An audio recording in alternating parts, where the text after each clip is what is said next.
ନମସ୍କାର ଜୟ ଜଗନ୍ନାଥ ପିଲାମାନେ ଆଜିର ଏହି ଭିଡିଓକୁ ଆପଣମାନଙ୍କୁ ସ୍ୱାଗତ। ତେବେ ଆଜି ଏହି ଭିଡିଓରେ ଆମେ ସୋମୁନାର ଆମ୍ବ ଗଛ ବିଷୟର ପ୍ରଶ୍ନ ଉତ୍ତରକୁ ଚାଲ କରିବା। ଆଉ ଡେରି ନ କରି ଏବେ କରିବା ଚାଲ ପିଲାମାନେ ପ୍ରଶ୍ନ ଉତ୍ତର। ଦେଖ ପିଲାମାନେ, ଆସ ଟିକେ ଚିନ୍ତା କରି ଲେଖିବା। ସୋମୁନାର ଅଜା କେଉଁ ଋତୁରେ ମିଠା ଆମ୍ବ ଆଣି ଆସିଥିଲେ? ସୋମୁନାର ଅଜା ଗ୍ରୀଷ୍ମ ଋତୁରେ ମିଠା ଆମ୍ବ ଆଣି ଆସିଥିଲେ। ଆମ୍ବ ଖାଇସାରିବା ପରେ ସୋମୁନା କଣ ଚିନ୍ତା କଲା? ଆମ୍ବ ଖାଇସାରିବା ପରେ ସୋମୁନା ନିଜ ଘର ବଗିଚାରେ ଆମ୍ବ ଟାକୁଆଟିକୁ ଲଗାଇବ ବୋଲି ଚିନ୍ତା କଲା। ଗଛ ମୂଳରେ ପାଣି ନଦେଲେ କଣ ହେବ? ଗଛ ମୂଳରେ ପାଣି ନଦେଲେ ଗଛ ଝାଉଁଳି ମରିଯିବ। ସୋମୁନା ତା ଭଉଣୀ ସହିତ ବଗିଚାରେ କାହିଁକି ନାଚିଲା? ସୋମୁନା ଲଗାଇଥିବା ଆମ୍ବ ଟାକୁଆରୁ ଦୁଇଟି ପତ୍ର ମିଳିଥିବାର ଦେଖି ସୋମୁନା ତା ଭଉଣୀ ସହିତ ମିଶି ବଗିଚାରେ ନାଚିଲା। ବାପା ଆମ୍ବ ଗଛ ବିଷୟରେ ସୋମୁନାକୁ କଣ କହିଲେ? ବାପା କହିଲେ ଆମ୍ବ ଗଛ ବଡ଼ ହୋଇ ଆମ୍ବ ଫଳିବା ପାଇଁ 4-5 ବର୍ଷ ସମୟ ଲାଗିବ। ଚିନ୍ତା କର ଓ ଲେଖ। ଗପ ସହ ସମ୍ପର୍କିତ ଦୁଇଟି ଭିନ୍ନ ଭିନ୍ନ ଚିତ୍ର ଦିଆଯାଇଛି।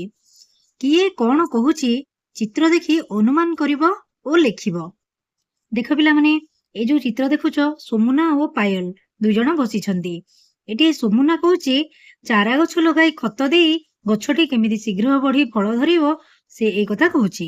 ଆଉ ପାୟଲ କଣ କହୁଛି? ଫଳ ପାଚିଲେ ଆମେ ଖାଇବା ଆଉ ଅନ୍ୟକୁ ବାଣ୍ଟିବା। ଦ୍ୱିତୀୟ ଚିତ୍ରଟିକୁ ଦେଖ। ବାପା, ସୋମୁନା ଓ ପାୟଲ ଏମାନେ କଣ କହୁଛନ୍ତି? ସୋମୁନା ପଚାରୁଛି, ବାପା ଆର ବର୍ଷକୁ ଏଥିରେ ମିଠା ଫଳ ଫଳିବ କି?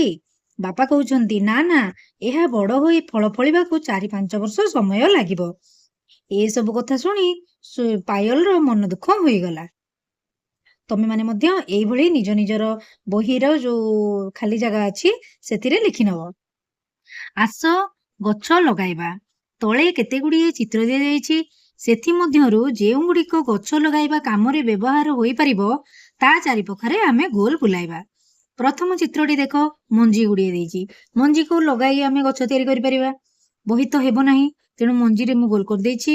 ତାପରେ ପାତ୍ରଟି ଦେଖ, ମାଟି ପାତ୍ରଟି, ଏଥିରେ ମଧ୍ୟ ପାଣି ରଖି ଆମେ ଗଛରେ ପାଣି ଦେଇପାରିବା।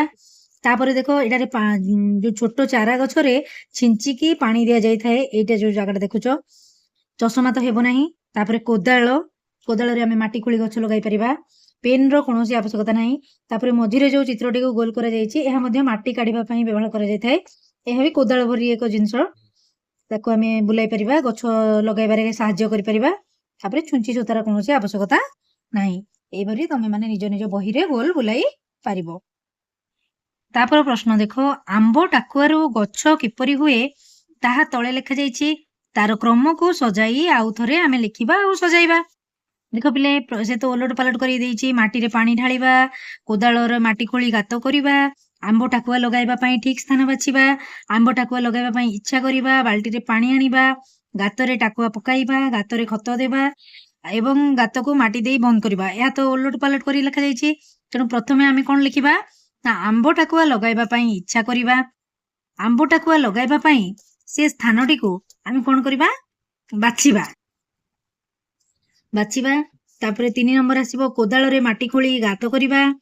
ତାପରେ ଗାତରେ ଖତ ଦେବା, ଗାତରେ ଟାକୁଆ ପକାଇବା, ଗାତକୁ ମାଟି ଦେଇ ବନ୍ଦ କରିବା, ବାଲ୍ଟିରେ ପାଣି ଆଣିବା, ମାଟିରେ ପାଣି ଢାଳିବା।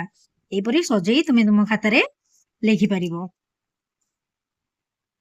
ପାୟଲ ଓ ସୋମୁନା ଅଜାଙ୍କ ଘର ବଗିଚାରେ ବୁଲୁଥିଲେ। ସେମାନେ କେତେକ ଗଛ ଦେଖିଲେ। ସେହି ଗଛ ଗୁଡ଼ିକର ଚିତ୍ର ଦିଆଯାଇଛି। ଆଉ ଚିତ୍ର ତଳେ ଗଛର ନାମ ଲେଖିବା ପାଇଁ କହିଛି। ପ୍ରଥମ ଗଛଟି ଦେଖ ପିଲେ, ଆମ୍ବ ଗଛ। ତାପରେ କଦଳୀ ଗଛ। ତାପରେ ଆସୁଛି ପିଜୁଳି ହେଇଛି, ଦେଖ ପିଜୁଳି ଗଛ। ତାପରେ ବକ୍ସରେ ଲେଖିବ ପଣସ ଗଛ। ଆଉ ତାପରେ ଜାମୁକୋଳି ଗଛ। ଏହିପରି ତୁମ ନିଜ ନିଜ ଖାତାରେ ବା ବହିରେ ବକ୍ସ ଭିତରେ ତମେ ମାନେ ଲେଖି ନବ।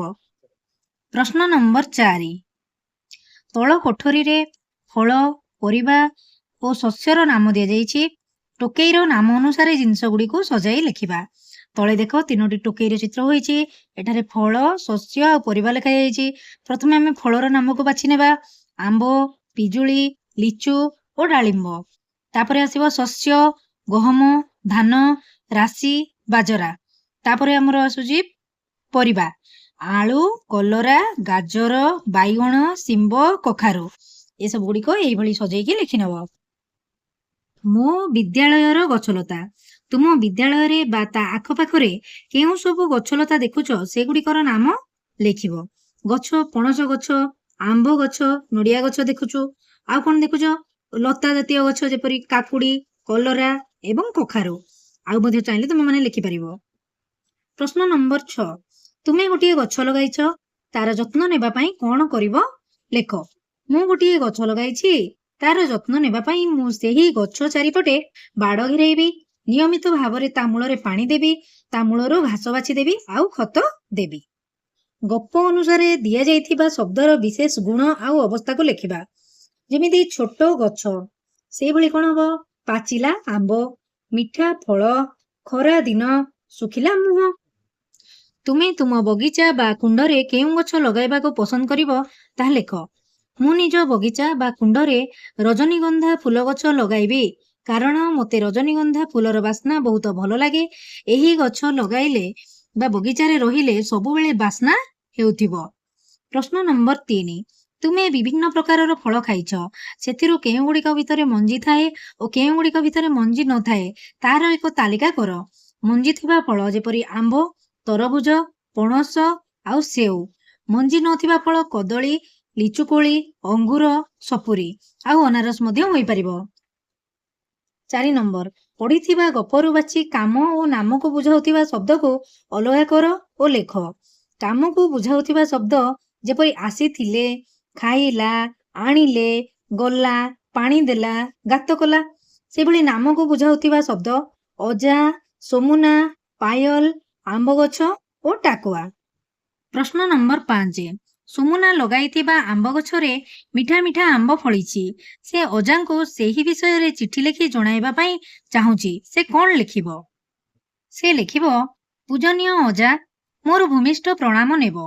ଖରାଦିନରେ ଆପଣ ଆଣିଥିବା ଆମ୍ବକୁ ଖାଇ ସେହି ଟାକୁଆକୁ ବଗିଚାରେ ପୋତିଥିଲି। ସେଥିରୁ ଚାରା ବାହାରି ବଡ଼ ଗଛ ହୋଇଛି ଆଉ ମିଠା ମିଠା ଆମ୍ବ ମଧ୍ୟ ଫଳିଛି। ମୁଁ ଆପଣଙ୍କ ପାଖକୁ ଗଲେ କିଛି ଆମ୍ବ ନେଇକି ଯିବି। ଆପଣ ଭଲରେ ଥାନ୍ତୁ। ଇତି ଆପଣଙ୍କ ନାତି ସୋମୁନା। ତାପରେ ପିଲାମାନେ ଦେଖ, ଖେଳିବା। ଖେଳ ଖେଳରେ ଆମେ ଜାଣିବା କେତେ ଗୁଡ଼ିଏ ଫଳର ନାମ। ତଳେ ଦିଆଯାଇଥିବା ସାରଣୀରେ ଥିବା ଗୋଟିଏ ଫଳ ସହ ଅନ୍ୟ ଏକ ଫଳକୁ ମିଳାଇ ରାଣୀ ଓ ଜୋଜୋ ବାହାରକୁ ଯିବେ। ତେଣୁ ଫଳରୁ ଫଳକୁ ଗାର ଟାଣି ଜୋଜୋକୁ ଆମେ ବାଟ ଦେଖାଇବା। ଚାଲ, ପ୍ରଥମେ ପିଲା ସେ ସେଓ ପାଖକୁ ଯିବ। ଯେମିତି ମୁଁ ତୀର ଚିହ୍ନ ମାଧ୍ୟମରେ ତାକୁ ବାହାରକୁ ଆଣିଛି, ତମେମାନେ ମଧ୍ୟ ନିଜ ନିଜ ବହିରେ ସେଇଭଳି କରିପାରିବ। ସେଓରୁ ତରଭୁଜ, ତରଭୁଜରୁ ଆମ୍ବ, ଆମ୍ବରୁ ପାଚିଲା ଅମୃତଭଣ୍ଡା, ପାଚିଲା ଅମୃତଭଣ୍ଡାରୁ ପାଚିଲା କଦଳୀ, ତାପରେ କମଳା, ଫୁଟିକାକୁଡ଼ି, ଫୁଟିକାକୁଡ଼ି ପରେ ଡାଳିମ୍ବକୁ ଯିବ, ଡାଳିମ୍ବ ପରେ ନାସପାତି, ସପୁରୀ, ଲିଚୁ, ପଣସ, କାକୁଡ଼ି, ପିଜୁଳି ଆଉ ଅଙ୍ଗୁର। ଏଇଭଳି ଭାବରେ ଜୋଜୋ ବାହାରକୁ ଯିବ। ଏହି ଖେଳ ମାଧ୍ୟମରେ ଆମେ ମାନେ ଦେଖ କେତେ ଗୁଡ଼ିଏ ଫଳର ନାମ ମଧ୍ୟ ଜାଣିପାରିଲେ। ଏଇ ଫଳ ଗୁଡ଼ିକର ନାମ ତୁମେ ତୁମ ଖାତାରେ ଲେଖି ମୁଖସ୍ଥ କରିବ ଆଉ ଅଭ୍ୟାସ କରିବ। ପିଲାମାନେ ଆସ ରଙ୍ଗ କରିବା। ତଳେ ଦିଆଯାଇଥିବା ଚିତ୍ରକୁ ଦେଖ। ହାତ ପାପୁଲି ଆଉ ଆଙ୍ଗୁଠିକୁ ଚିତ୍ର ପରି ରଖି ଗଛର ଚିତ୍ର କର ଆଉ ରଙ୍ଗ ଦିଅ। ଦେଖ ପିଲା, ହାତର ପାପୁଲି କରିଦେଇଛି ଗଛ ପରି। ହାତ ପାପୁଲି କରିସାରିବା ପରେ ଆଙ୍ଗୁଠିରେ ଟିପ ଚିହ୍ନ ମାଧ୍ୟମରେ ରଙ୍ଗକୁ ବୁଡ଼ାଇ କିଭଳି ଭାବରେ ଗଛର ପତ୍ର ସବୁ ତିଆରି କରିଛି। ତମେମାନେ ମଧ୍ୟ ଏଇ ଯୋଉ ଖାଲି ଜାଗା ଅଛି ସେଥିରେ ହାତର ଚିତ୍ରକୁ ଅଙ୍କନ କରିସାରିଲା ପରେ ରଙ୍ଗ ବୁଡ଼ାଇ ଏଇଭଳି ଆଙ୍ଗୁଠି ଛାପ ମାଧ୍ୟମରେ ଗଛର ଚିତ୍ର ତିଆରି କରିପାରିବ ଆଉ ସେଥିରେ ମଧ୍ୟ ରଙ୍ଗ ଦେଇ ପାରିବ। ଆସ ଜାଣିବା ଓ ବୁଝିବା। ତୁମେ ଦେଖିଥିବା ବଡ଼ ଗଛ, ବୁଦାଳିଆ ଗଛ ଓ ଲତାର ନାମ ଲେଖ। ବଡ଼ ଗଛର ନାମ ଆମ୍ବ ଗଛ, ବର ଗଛ, ଅଶ୍ୱତଥ ଗଛ, ବେଲ ଗଛ, କଇଥ ଗଛ, ଜାମୁକୋଳି ଗଛ।